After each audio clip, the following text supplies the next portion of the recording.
So, people ask me all the time, Nelly, Nelly, Nelly, how did you become a full-time musician and sustain yourself as a full-time musician?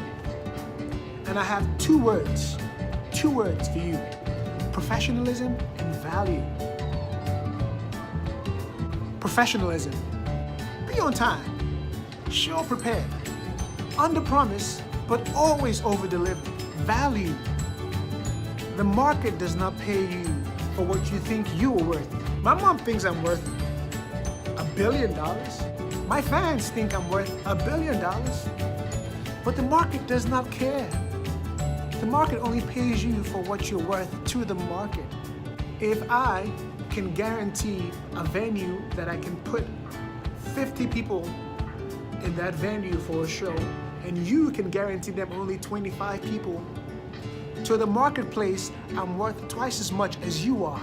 That's just the way it is. Make your brand so valuable so that way the market pays you what you were worth, period.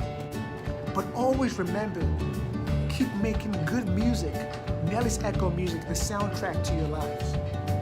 If this video was of any value or any worth to you, please hit the like button and the subscribe button so that way I can know what content is resonating with you and I can give you more of that.